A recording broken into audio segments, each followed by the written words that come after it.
Hello friends, welcome to Ikra Technology. Let's learn about some keywords today, some important keywords which are used in loop for the different purposes. So these keywords are break, continue and pass. Let's learn their function one by one. What break keyword does is break keywords exits out of the loop wherever it is used. So let's understand this with an example. Okay. Sorry. So suppose I have a loop where I am printing the number from 1 till 5. Okay, for I in range 1 to 6 because I want to print till 5, so I have to write 6. Print I. What this loop will does is I'll write end is equals to, and I'll give it a tab space. Okay, so let's see what this loop does.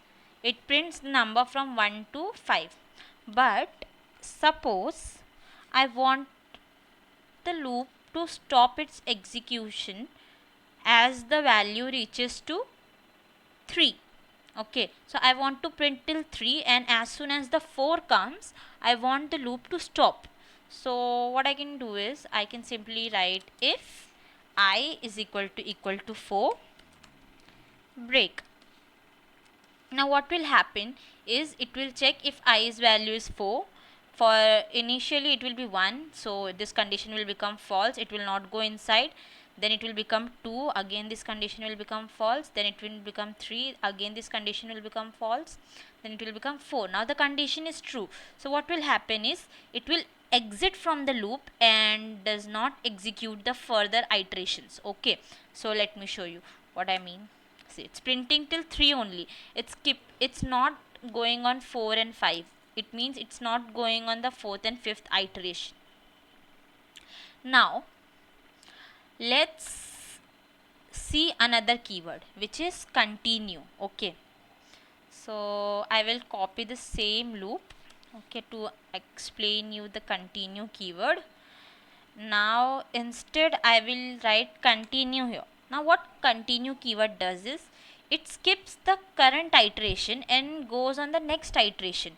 So as soon as the i's value become 4, it will work till 3 as it is required. As soon as the i's value become 4, what it will do is it will skip the I is equals to 4, and then it will increment to the 5 and run the 5th iteration.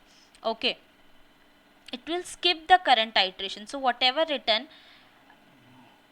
after the continue statement in the loop will be skipped, and it will directly go to the next iteration. It will not break out of the loop like we did in break keyword, but it will just skip the ongoing iteration. Okay, let me run it and show you. Let's comment this and see. As soon as the I become 4, it skipped printing it and it directly went on incrementing I, and I become 5. Now 5 is not equal to 4, so it printed it. Okay, that's how it works.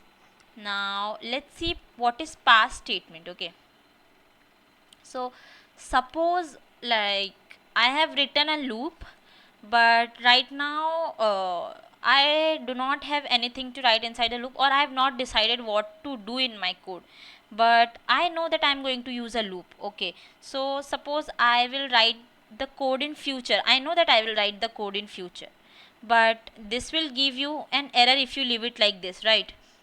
If I'll run this and show you, it will give you an error. Okay, see, it's giving an error, but I want this loop to do nothing. Okay, so what I'll do is I'll write pass keyword. What pass keyword does is it's just a placeholder. It basically does nothing, and you can write your code in future here. It does not apply any logic and it does not do anything. It just pass. Okay, let me show you. Now it's not giving me any error, right? So that's how pass keyword works. Let's quickly revise what we learned today. We have learned some control flow statements. Break, it breaks out of the loop. Continue, it skips the current iteration and continue to next iteration. And pass keyword, basically it does nothing and it is a placeholder for future code. So yeah, that's all about today's video. Thank you.